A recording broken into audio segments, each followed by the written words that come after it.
Savoir calibrer.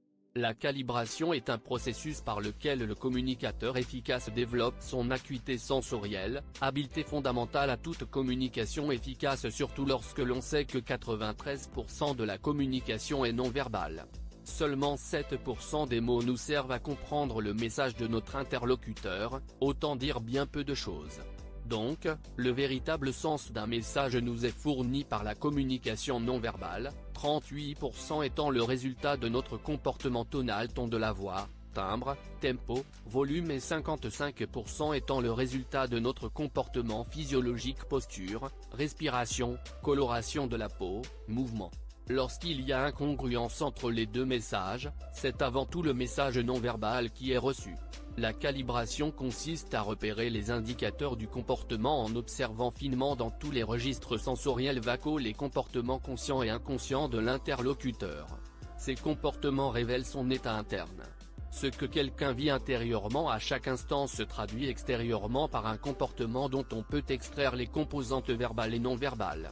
La calibration est utile pour mettre au jour la stratégie mentale d'une personne, évaluer l'efficacité de l'intervention, interrompre un état.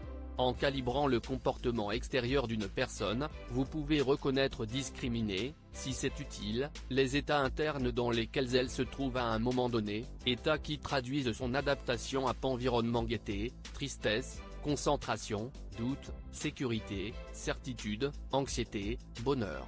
Par exemple, imaginez une personne fâchée qui exprime ouvertement sa colère en verbalisant ce qu'elle vit au fond d'elle-même.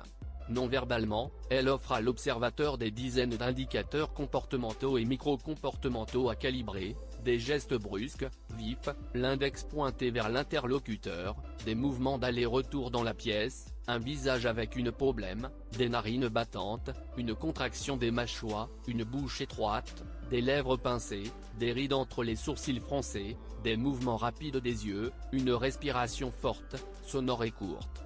Si vous deviez revoir cette personne manifester les mêmes signes extérieurs, vous sauriez qu'elle est dans le même état interne de colère, même s'il n'y avait pas de parole. Que peut-on calibrer? Certains indicateurs d'état interne sont très faciles à repérer: la posture générale, les gestes, les expressions contrastées du visage.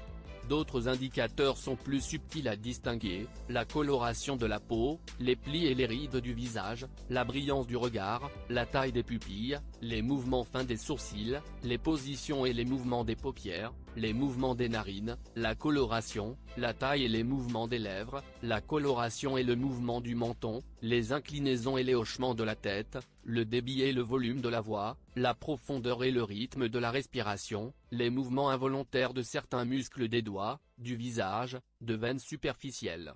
Il n'est pas nécessaire de tout calibrer. Le plus important est de noter les modifications d'un ou plusieurs paramètres au moment où la personne change d'état interne. NB. Dans le chapitre qui traite de l'étude de l'expérience subjective, il sera question des indices d'accès au système de représentation et de leur calibration.